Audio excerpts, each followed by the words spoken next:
কি রকম রান্না করা আমি নিজেও জানি না। এটা কি কেমন হাসছো কেন আবার? তো ওইগুলো তো সেদ্ধ হয়নি তরকারির মধ্যে, কিভাবে রান্না করে ও? গাইস আমিও জানি না কিভাবে রান্না করে। কিছু জানি না। মা যেভাবে বলেছে আমরা সেভাবেই করেছি, হচ্ছে না। Hello guys, good morning, welcome to Krishna Jyoti blog. তো গাইস সঞ্জিতা বসেছে রান্না, আর বাড়ি থেকে আমরা নিয়ে এসেছি বড়ি। মা যে বড়ি দিয়েছে সেটা দিয়েছি, প্রথমবার সঞ্জিতা রান্না করছে। তো ও আমাকে গাইস রুমে গিয়ে বলছে যে হ্যাঁ গো, বড়িগুলা যে আমি রান্না করছি তো সেদ্ধ হচ্ছে না কেন। দেখি গাইস ও কেমন সিদ্ধ করেছে।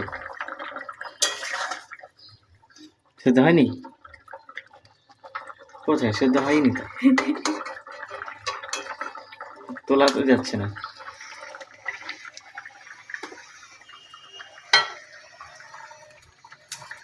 কি রকম রান্না করা আমি নিজেও জানি না।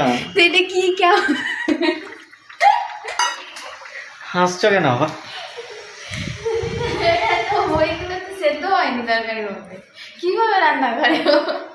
আমি তো জানি যে মানে স্বাভাবিক যেমন বড়ি স্বাভাবিক রান্না করে সেরকম রান্না করেছি। গাইস আমিও জানি না কিভাবে রান্না করে। কিছু জানি না। মা যেভাবে বলেছে আমরা সেভাবেই করেছি, হচ্ছে না।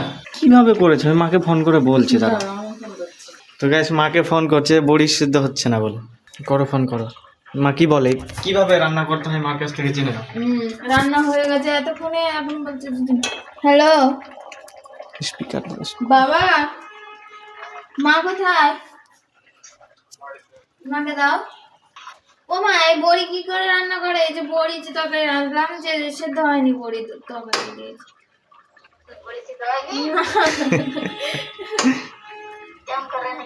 ওই তো বড়িটা যে তেলে ভেজে নিয়ে তুলে নিলাম, আর আলু বেগুন দিয়ে রান্না করেছি, আর সবজিটা কষিয়ে নিয়ে জল ঢেলে দিয়েছি, ফুটেছে, আমি ওর মধ্যে দিয়ে দিয়েছি বড়িটা।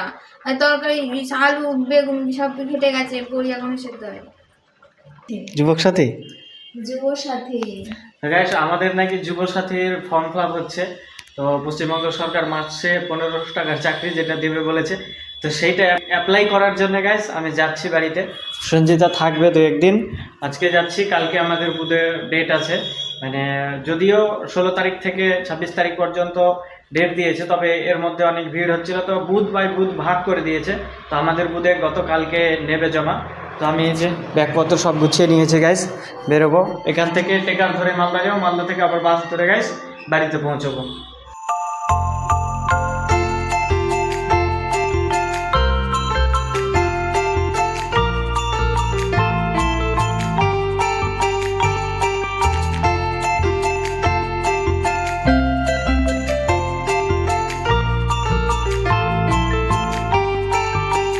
সো গাইস এখন বাজে 7:20 প্রায়।